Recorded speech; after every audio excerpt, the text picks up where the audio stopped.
Esto es Escuela Sabática con propósito. De la Biblia al corazón, de la lección a la acción. Bienvenidos.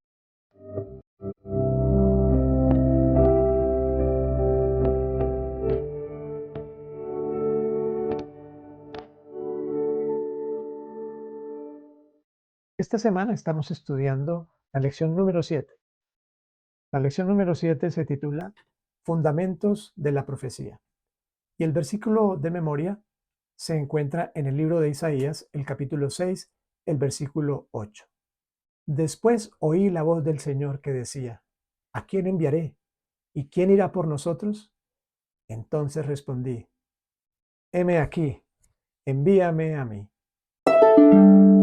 Durante esta semana estudiaremos diferentes visiones y símbolos en donde se muestra la conexión que hay entre el trono de Dios y la tierra, entre el Creador y sus criaturas.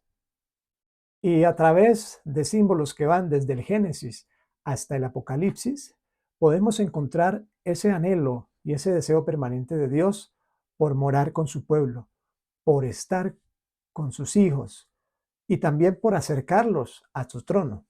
Entonces es un deseo de Dios permanente y constante de búsqueda del ser humano para salvarlos, así como lo registra, por ejemplo, Jesús en la parábola de la oveja perdida.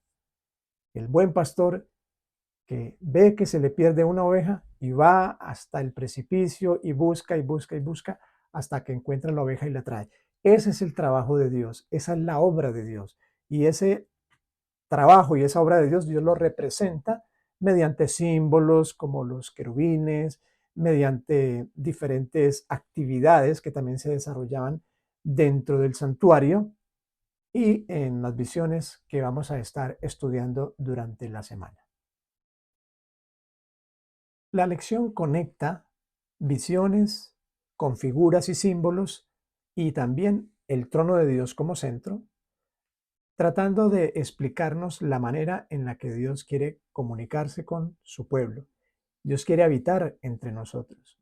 Dios quiere acercarse al ser humano para que éste responda al propósito principal, que es el propósito de la lección, ofrecerle al hombre el plan de salvación. Y dentro de ese ofrecimiento del plan de salvación, entonces Dios hace un llamado, purifica a quien llama y le entrega una misión.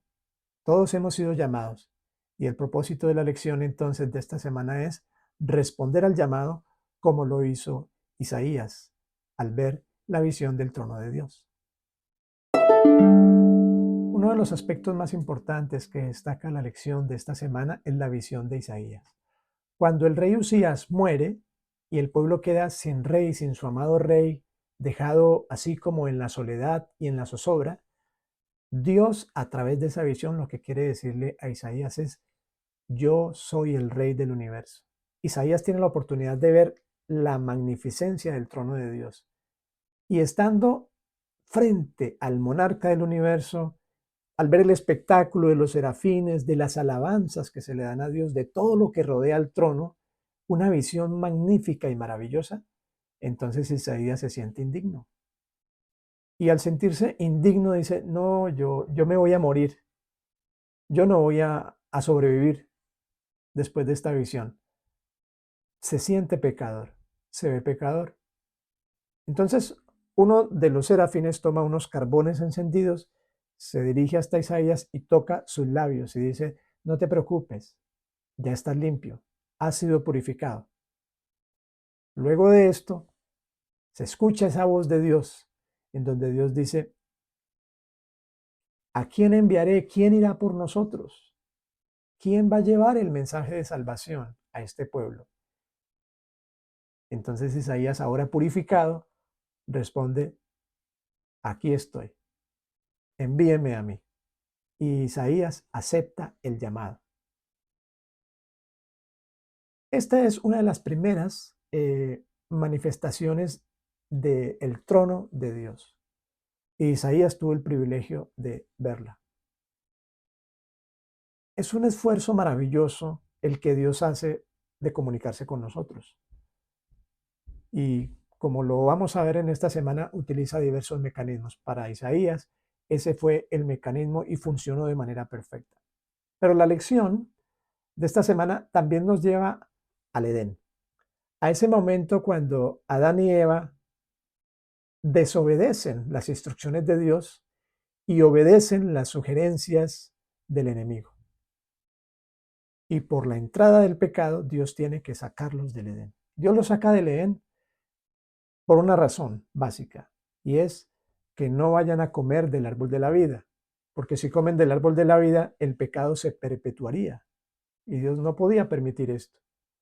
Ese era el plan de Satanás, pero Dios tenía otro plan. Dios siempre va un paso adelante. Así que lo saca de allí y en la puerta del Edén, en la puerta, la entrada principal de este jardín, pone a dos querubines. Dice el libro de Génesis que están allí dos querubines revolviendo espadas de fuego para que ninguno entre. El Edén duró mucho tiempo sobre la tierra y con él los dos querubines. Estos querubines representan a Dios, la presencia de Dios. Es decir, todo el globo terráqueo estaba siendo ahora dominado por Satanás, con excepción de ese punto. Allí estaba Dios y su presencia. Algo así como las embajadas. Cuando tú entras a la embajada de Estados Unidos en otro país como ciudadano americano, ese terreno es protegido y está bajo las políticas y las leyes de Estados Unidos, no del país en el que se encuentra. Eso pasaba. Entonces lo que Dios quería mostrar es, yo estoy aquí, yo soy el soberano del universo. No se preocupen, ustedes han pecado, pero crean en mí, yo tengo un plan para ustedes.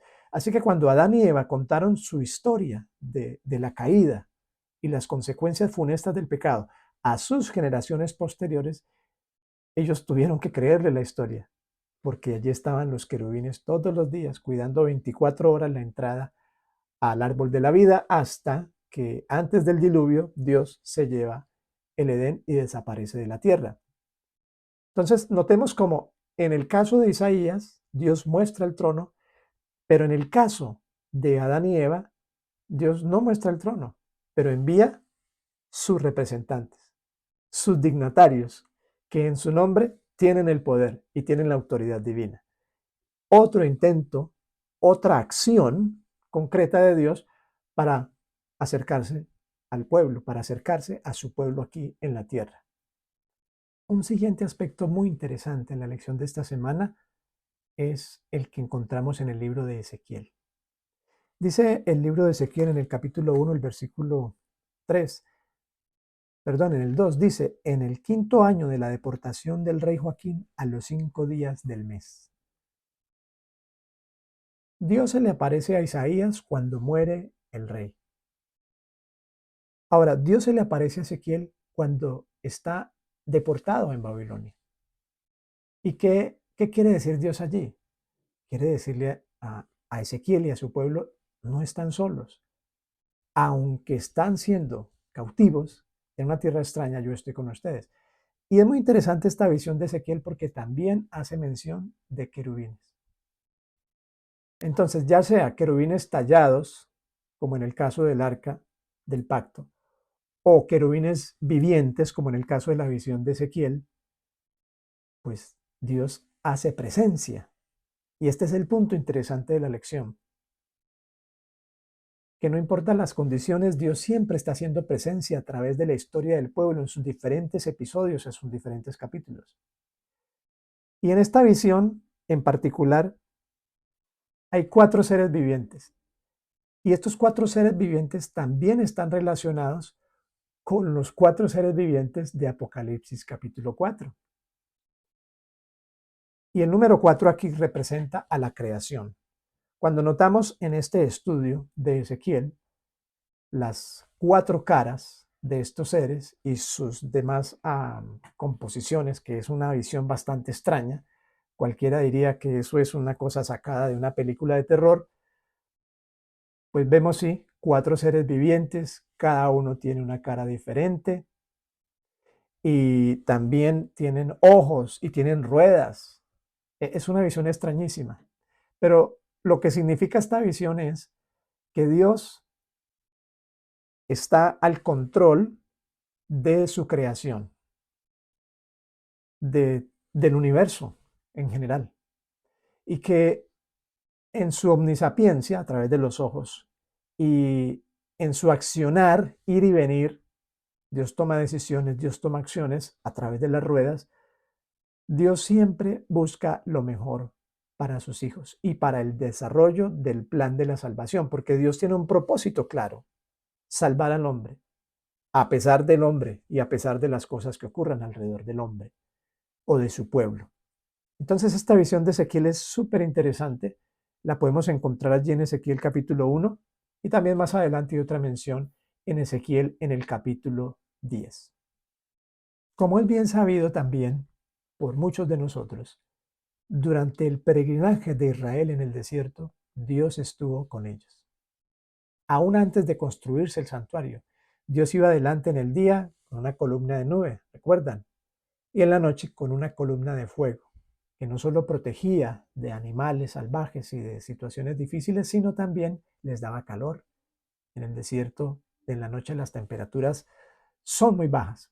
Así que en el día los cuidaba del calor, en la noche los cuidaba del frío. Dios con su pueblo. Qué maravillosa escena podemos encontrar allí. Pero hay algo más interesante todavía, y es que cuando las tribus acampaban, y ya teníamos entonces el santuario, las tribus acampaban de a 3 tribus a cada lado de los puntos cardinales del santuario y de la tierra. Entonces 3 tribus se ponían en el norte, 3 tribus se ponían en el sur, 3 tribus se ponían en el este y 3 tribus se ponían en el oeste. Allí estaban las 12 tribus. Y esas tribus allí formaban un perfecto cuadro en donde en el centro se puede ver la cruz. Cristo, el sacrificio de Jesús, el centro del mensaje evangélico, de toda la Biblia, desde el Génesis hasta Apocalipsis. Pero también se puede ver cómo las tribus vivían y se acampaban alrededor de la presencia de Dios en la Santa Chequina. Entonces es una figura muy hermosa. Es como el Dios más misericordioso, más tierno, más cuidadoso por su pueblo. Espectacular esa visión que tuvo el pueblo permanente, día a día, en su trasegar por el desierto. La lección también nos transporta en esta semana hasta mucho antes de la creación del ser humano, en la ocasión de la creación de Lucifer.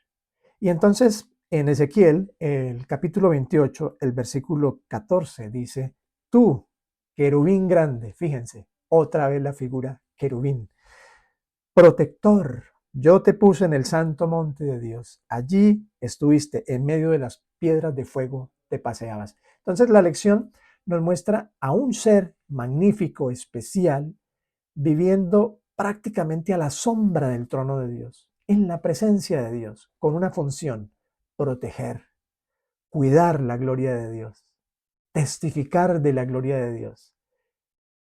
Y bueno, también sabemos que Lucifer tenía las funciones musicales en el cielo.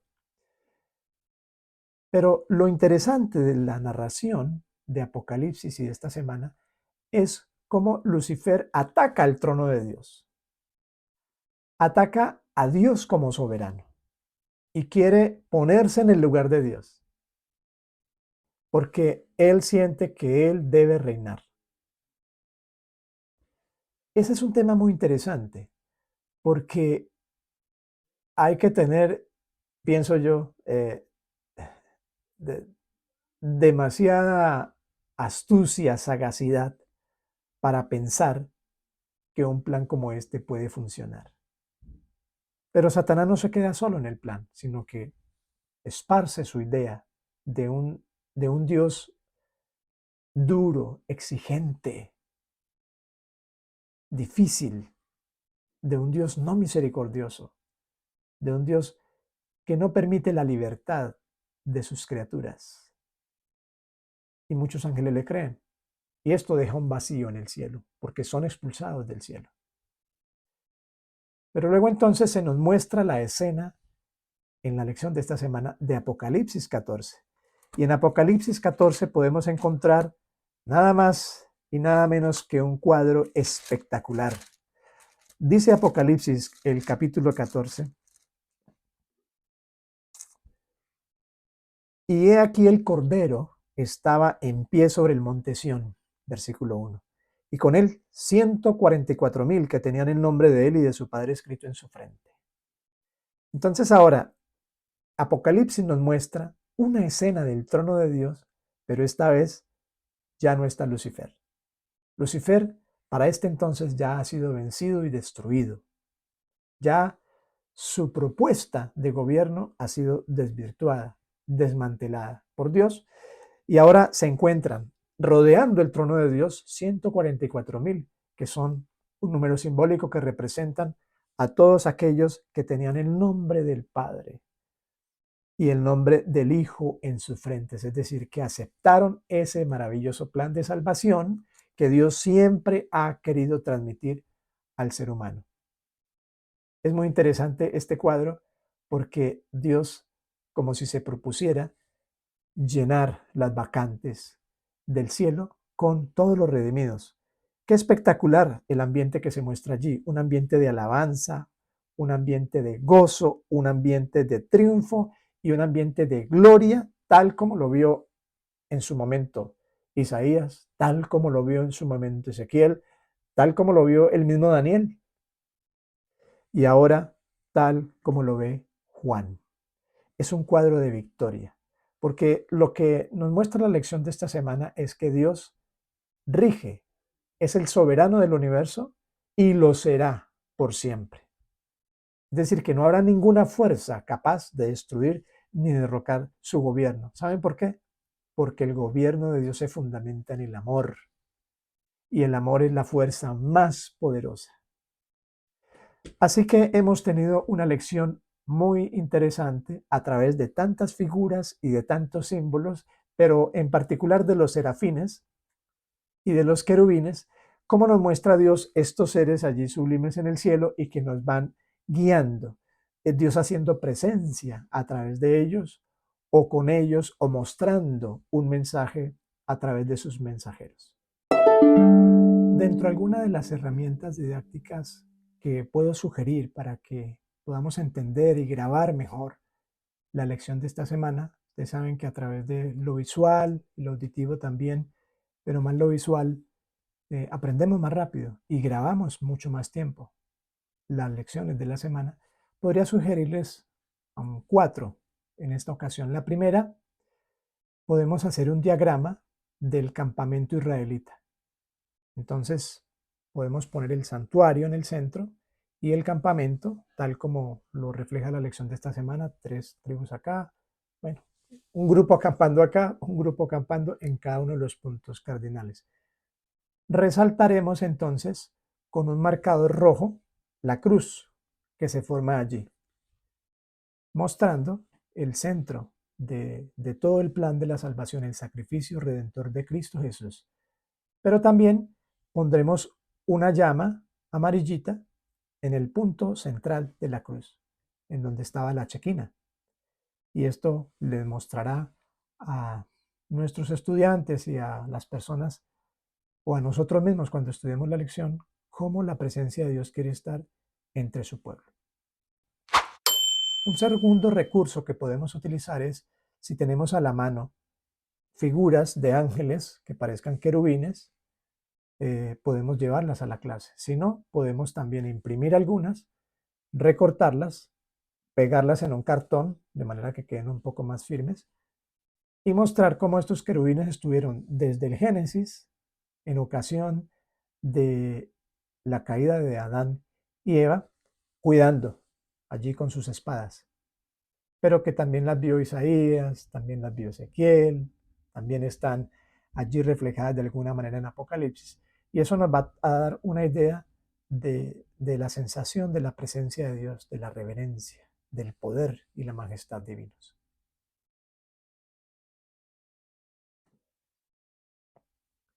Un tercer recurso que podemos utilizar es un mapa de la ciudad de la Nueva Jerusalén en la que se puedan ver muchas puertas. La Biblia dice que tiene 12 puertas, pero en la que se puedan ver mayoría de puertas, porque va a ser imposible ver las 12. El maestro puede llevar ese diagrama para mostrarlo, pero también puede llevar puertas pequeñas, recortadas, con un espacio en blanco y entregarle a cada estudiante, a cada alumno de su clase, a cada participante. Y entonces cada uno puede poner su nombre allí. Y el maestro entonces puede decir que vamos a pegar en un momento dado las puertas en la ciudad. No van a quedar allí pues parejas, pero no importa. Cada uno con una cinta pequeña puede pegar allí alrededor la cantidad de puertas, no importa si son más de 12, no importa si son menos. Y esa es una actividad muy interesante que nos ayuda a ver la accesibilidad que tenemos a la salvación, ya que la Nueva Jerusalén es el símbolo de la victoria. Y una cuarta ayuda que también nos puede permitir entender en la línea del tiempo es justamente hacer un diagrama de línea del tiempo en el cual se pueda mostrar a Lucifer caído del cielo, o se escribe, Lucifer cae del cielo, el hombre cae, Cristo desciende, hasta ahí flechas hacia abajo, o pueden ser una flecha, diagrama en horizontal, no importa, o levemente en vertical. Y luego pones el ser humano restaurado, el hombre reina con Cristo. Y ese va a ser un diagrama muy interesante que nos da una línea total del tiempo dentro del plan de la salvación. Una forma muy interesante en la cual también podemos ver la lección o el estudio de la lección de escuela sabática es intentando hacer títulos similares a los que nos sugiere el libro como tal. Entonces, yo hice un título que finalmente compuse y es el siguiente: Querubines, llamados y tronos, un viaje al centro del trono de Dios. Entonces, esta puede ser una forma también interesante de visualizar y de tener un diagrama mental distinto al que nos propone la lección, pero dentro del mismo marco de estudio. ¿Cómo aplicamos la lección a la vida práctica? ¿Qué nos quiere enseñar nuestro Dios a través del estudio de esta semana y de los distintos pasajes que se pudieron estudiar? Primero, tiene que quedarnos clara la idea de que aunque estemos en el exilio, aunque hayamos pecado, aunque nos hayamos equivocado, aunque no hayamos escuchado el llamado, o al menos lo hayamos escuchado, pero no hayamos aceptado el llamado, Dios está allí. Dios no se olvida de nosotros. Tal vez muchas veces hemos escuchado esto de que cuando pecamos no es que Dios se separe de nosotros, sino que nosotros nos separamos de Dios. Pero eso no hace, ese distanciamiento no hace que Dios no pueda buscarnos, porque Él siempre nos busca, siempre nos busca. Entonces, hermanos, estudiantes, maestros, tiene que quedar claro el mensaje de que Dios siempre está listo, presto a salvarnos. Dios no se esconde en su trono. Dios sale de su trono. Dios busca al hombre insaciablemente, incansablemente, hasta que lo encuentra. Y eso lo podemos ver o verificar en la cruz. Hasta que Cristo descendió, encontró al hombre, pagó su deuda y ahora el hombre puede ser rescatado. Tal vez estés pasando un momento difícil en tu vida, un momento de confusión, un momento de dificultad. Las cosas no están saliendo bien o parece que todo sale mal. Pero quiero decirte algo, Dios es el soberano del universo. Cuando nuestra vida está más deteriorada, más perdida, Dios está más presente.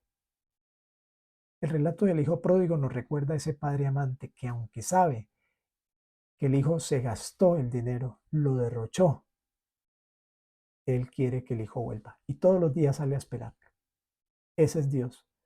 Así que no importa tu situación, no importa cómo estés, Dios te está esperando. Dios te está esperando. Otra aplicación interesante que nos deja la lección de esta semana es Dios no solo quiere estar en medio de su pueblo, como ocurrió en el pasado y como ocurre hoy en día. Dios quiere morar en el trono del corazón humano. Y este es un pensamiento que debiera impresionarnos, porque nosotros somos pecadores. Pero ¿cómo quiere Dios morar en nosotros si somos pecadores? Muy sencillo, recordemos a Isaías.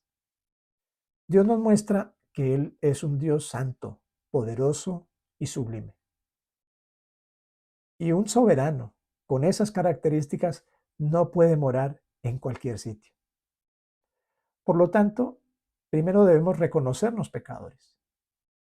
Hemos pecado, nos hemos equivocado muchas veces. Pero cuando aceptamos que somos pecadores, que nos merecemos la muerte, entonces Dios dice, yo te purifico, yo te pongo la justicia de Cristo, yo te hago blanco como la nieve, yo te transformo. Y entonces, cuando permitimos que Dios haga eso, Dios mora en nosotros. Es un gran privilegio, hermanos, poder imaginar tan solo que el Rey del Universo more en nosotros, en nuestras mentes, a través de la presencia del Espíritu Santo, pero es real. Es una promesa real, auténtica. La Biblia así lo dice. Y cuando Dios mora en nosotros, hermanos, ahora nuestro trabajo es mantener el trono de Dios digno de su presencia. Por eso Pablo dijo, todo lo puro, todo lo noble, todo lo que enaltezca, todo lo digno, en esto pensad. Y esto nos implica, hermanos, un cambio en el estilo de vida. Como cristianos deberíamos llevar un estilo de vida de personas salvadas, redimidas. Pero, insisto, no importa si te equivocas. Yo también me equivoco, todos nos equivocamos. Pero si reconocemos como Isaías, entonces, hermanos, Dios vuelve, entra, mora en nosotros. Y entre más tiempo esté Dios y entre más limpio tengamos el trono de Dios, es decir, nuestra mente donde Él quiere morar, más seremos transformados, más creceremos, más querremos las cosas espirituales por sobre las cosas materiales y más buscaremos con vehemente deseo estar un día en la presencia de Dios, allí como en el cuadro que nos muestra Apocalipsis. También es importante que entendamos que esta semana Dios nos está haciendo un llamado. ¿Un llamado a qué? A aceptar su plan. Pero un llamado no solo a aceptarlo nosotros, sino a compartirlo con otros. De modo que nuestras palabras, nuestras acciones en el trabajo, en el estudio, en casa, en donde estemos, cuenten a otros esas acciones, esas palabras y esos pensamientos que nosotros hemos sido llamados, pero que hemos aceptado el llamamiento. Y cuando Dios nos llama, aunque somos indignos, Dios nos capacita. No te preocupes si piensas que no puedes hacer esto o no puedes hacer lo otro como tal hermano, o como tu maestro, o como tu pastor de la iglesia. Solamente deja que Dios obre, que Dios more en tu vida y vas a ver los cambios, no solo en tu vida, sino en las vidas de quienes te rodean. Eso es testificar y a eso nos ha llamado Dios. Muchas personas actualmente están pendientes de si este papa que fue nombrado será el último, si este es el que va a traer todo el caos que menciona Apocalipsis. Hermanos, no nos preocupemos por eso. Preocupémonos por aceptar el llamado de Dios. Que Dios se encarga de todo el destino de este mundo. Y lo más importante es que nos preocupamos por estar en las manos de Dios, entonces Dios obrará en nosotros, en nuestras vidas. Es decir, el curso de la historia no depende de nosotros, pero el curso de nuestra historia y el desenlace de nuestra historia sí depende de nuestra respuesta a Dios. Y una última aplicación para la vida práctica, hermanos. Nosotros estamos acostumbrados a ver y a imaginar los reinos de este mundo y cómo obran a través de la historia. Y entonces pensamos que el rey es aquel que se sienta en un trono a esperar que le sirvan. Es aquel que abusa de su poder y de autoridad para imponer obligaciones innecesarias y abusivas a sus gobernados o a sus dirigidos. Y esa es la idea mental que tenemos. Pero hermanos, Dios desde su trono no solo nos muestra que es un Dios santo, poderoso, omnisciente, reverente, y que todas las criaturas que están a su alrededor también lo son y viven en esa atmósfera de santidad, sino que Dios es un Dios, es un rey servidor. Y eso tiene que bajar hasta nosotros. El maestro de escuela sabática no solo puede dedicarse a transmitir la lección de la semana y allí termina su labor. El maestro tiene que ser un servidor de sus estudiantes. Tiene que estar dispuesto durante la semana a ayudarles a entender la lección, a facilitarles material para entenderla, preocuparse por sus estudiantes, por sus necesidades, por las de sus miembros de su clase. Es como ese pequeño reino que Dios le ha dado, él siendo el rey. Entonces debe ser un rey que sirve. Pero ese maestro o ese miembro de clase también debe ser un servidor en la iglesia. En vez de estar criticando y señalando y cuestionando a otros, debiera preguntarse, ¿qué estoy haciendo yo? Porque Dios nos está invitando a reinar con Él y el reino de Dios es un reino de servicio. Jesús dijo claramente, el que quiera ser el primero debe ser el último y el que quiera ser rey debe servir. Entonces, debemos cambiar esa mentalidad, hermanos. Debemos servir. Esa es la naturaleza del reino de Dios, un reino que habla del servicio.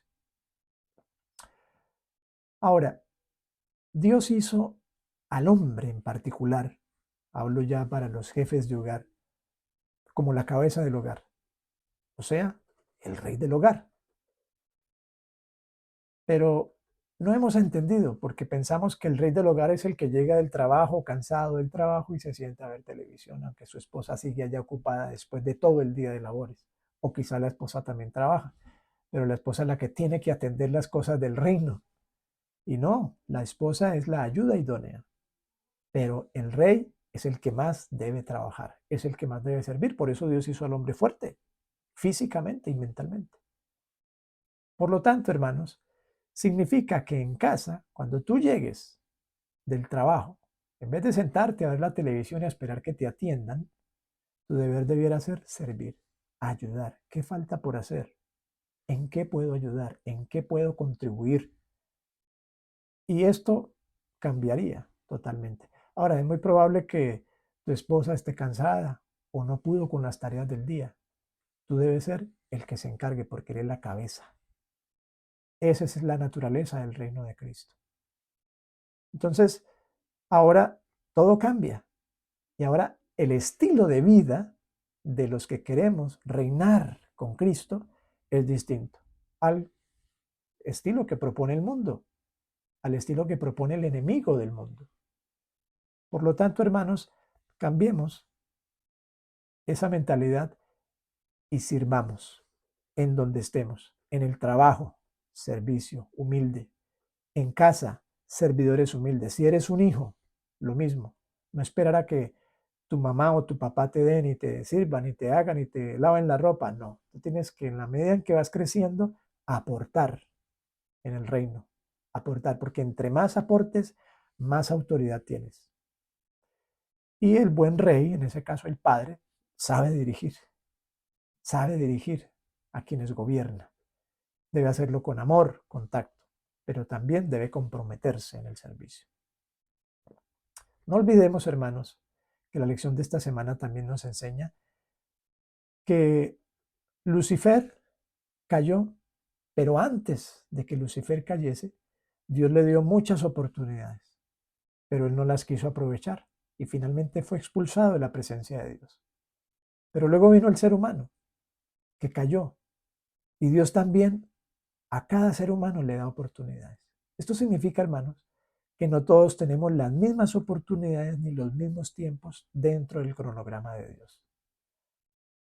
No estés pendiente de que si sale la ley dominical vas a aceptar ahora sí la verdad. No estés pendiente de que si tal persona se entrega, entonces yo sí me entrego. No, porque tú no sabes de tu vida, de tu futuro, de mañana, si siquiera estés, o de la próxima semana, o del próximo diciembre. No lo sabemos.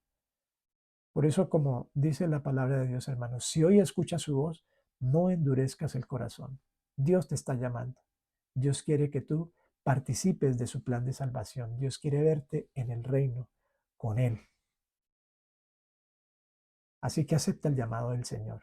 No lo dejes pasar. Hoy es el día. Acéptalo, reconócelo y como Isaías vas a ser purificado y habilitado para cumplir con el propósito de ser salvo y de ayudar en la salvación de otros. Esta semana tuvimos una maravillosa relación entre la lección número 7 y el tema de la alabanza y la adoración. Pudimos ver, hermanos, cómo la música que se hace en el trono de Dios, donde los querubines, serafines y demás seres que están allí cantan a Dios, e inclusive en la visión de Apocalipsis, cuando los redimidos cantan, el centro de la alabanza es Cristo, el Cordero. No hay ninguno de ellos que quiera cantar fuerte para llamar la atención. No hay ninguno de ellos que quiera desviar el canto del marco, de la solemnidad, de la reverencia y del respeto por Dios. Y esto tiene que enseñarnos, hermanos, a que como iglesia cuidemos la música que hacemos para glorificar a Dios. Está muy de moda otra música que tiende a glorificar al ser humano. Y esto es normal. Esto es normal porque como seres humanos nos creemos mucho, ¿verdad? Pensamos que somos demasiado buenos y que merecemos inclusive el reconocimiento. Cuidemos la música, hermanos, porque lo que nos muestra la revelación del trono de Dios es que la música que nosotros empleemos aquí para los servicios de canto, para la música especial, para los eventos de jóvenes, para cualquier ocasión, debiera ser una música en la que el adorador o el músico desaparece de la escena. No es el centro. Tiene que reflejar a Cristo y a su gloria. Y cuando recibamos un, un halago, una alabanza por lo que hemos hecho, nuestra respuesta debiera ser como músicos: alabado sea Dios, glorificado sea su nombre, no nosotros. Y lo siguiente que debiera enseñarnos, hermanos, es que debemos estar aprendiendo el canto que hemos de cantar en el cielo. Es el canto de la experiencia de la salvación. No es una letra definida. No es que usted se aprenda ese versículo que aparece en Apocalipsis y ya está listo para el cielo, no. El canto de los redimidos es una experiencia salvadora diaria que ocurre en el corazón del ser humano. Pero si queremos estar, hermanos, a tono con el trono de Dios, necesitamos diariamente acudir con humildad, con gran necesidad y con convicción de que somos pecadores para que Dios nos reciba y nos pueda transformar. Así que preparémonos desde ya para cantar ese cántico. Todos sabemos que una melodía está compuesta por diferentes notas, agrupadas con un sentido y un ritmo. ¿Qué pasaría si yo tocase una melodía conocida, pero omitiera una de las notas? Por ejemplo,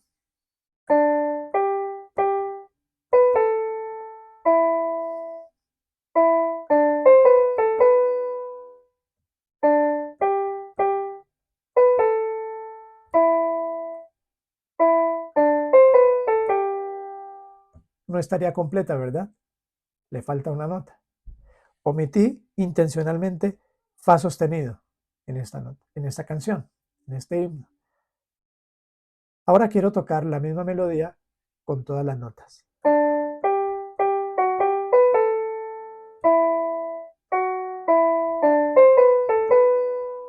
Ahora la melodía está completa. ¿Sabes, hermano? Tú eres esa nota que falta. Yo soy esa nota que falta. Dios quiere tener la melodía completa en el cielo de esta sinfonía de salvación, de plan de salvación. Y esas 12 puertas en la Nueva Jerusalén indican que hay accesibilidad total. Nunca sientas que Dios no puede perdonarte, que Dios no puede salvarte, porque estarías empequeñeciendo el plan de salvación y el poder de Dios. Dios tiene suficiente poder para salvar a cualquiera que quiera aceptarlo. Por lo tanto, te invito a que le des el sí a nuestro Dios en esta semana, te consagres a Él para que la melodía